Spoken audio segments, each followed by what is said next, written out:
guys, welcome to Angolra Hangolva until then. Today we will close our series of the 7 magical language skills. The very last skill we are going to deal with, therefore, is grammar. Officially, it's not a skill, but let's regard it as a skill, okay? Well, first of all, we need to clarify one important thing. Is grammar necessary or not?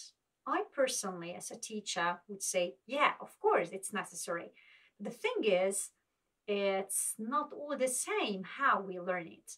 The problem is that so many language learners learn rules and definitions, and then they are surprised that they are not able to use certain grammar structures. And therefore, my very first advice would be this: don't learn rules or definitions regarding grammar.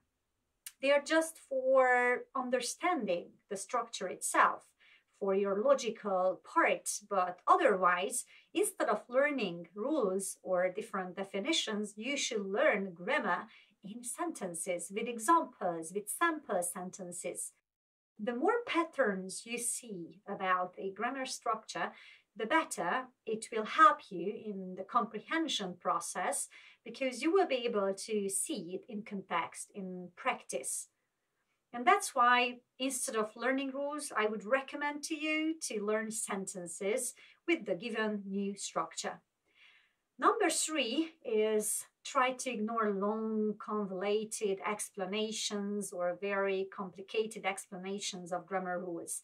It's related to the previous points. As I said, if you try to understand something which is actually very complicated, even in the explanation part, imagine how are you going to be able to use that grammar structure? Of course you won't be able to do that. So therefore, totally forget long explanations, and instead I would recommend you to see more and more samples of the given structure. For example, in the previous episode, I mentioned you the monolingual dictionaries. In the monolingual dictionaries, you can not only find examples of certain vocabulary, but also for grammar. For example, in the Cambridge dictionary, there's a different tab for grammar. And when you write the name of the given grammar unit, you will be able to find a lot of examples. And not just examples, but also exceptions. The good point, again, the tricky parts, the hard things are always highlighted in bold, especially in the monolingual dictionaries. So try to stick to them. The next method, which is extremely good to boost your grammar knowledge, is reading books or listening to different videos and consciously or deliberately collect different grammar structures that you're not familiar with. Afterwards, you are looking for some more examples of the given structure and making it conscious. This is a great tool for boosting your grammar knowledge, and you will be able to find the little gaps of your grammar knowledge. We always use it a lot of times with my students.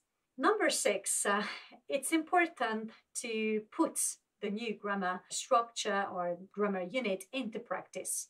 So once you realized that, okay, this is something I don't know, this is how it works, because you have seen loads of examples of the given structure, and then by the analogy, you will put it into practice, meaning you will start to apply it, use it in speech, in writing, whatever. But please use it, not just learn things, but use it regarding vocab and grammar as well. Otherwise, we should also be aware of the fact that sometimes learners are overcomplicating things. So try to stick to simple sentences. If you would like to apply the new grammar structure, make as simple sentences with them as possible. I know it sounds very easy to say so, but once you are overcomplicating your thoughts, you will end up failing using that given structure. So make it simple. Number 8 is try to use spell checkers on different devices of yours. For example, Grammarly is a perfect free tool for that, and you can not only improve your spelling by that, but it will also highlight vocabulary problems, different grammar problems, and you can learn from it because it will also show the suggestions.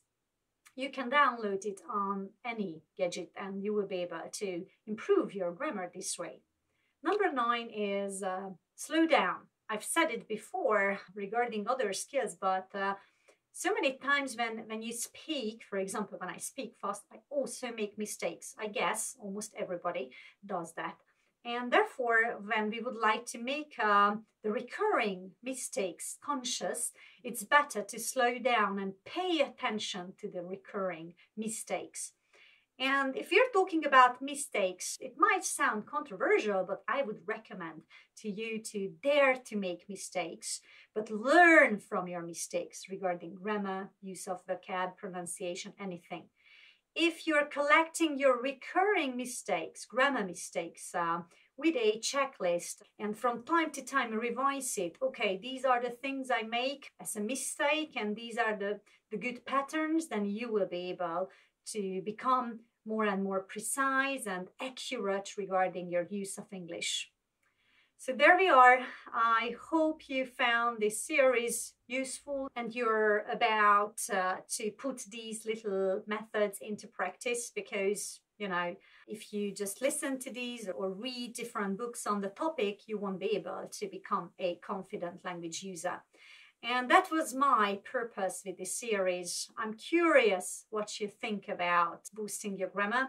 Please share your thoughts below. If you have any good tips or tricks, please share it below with the others.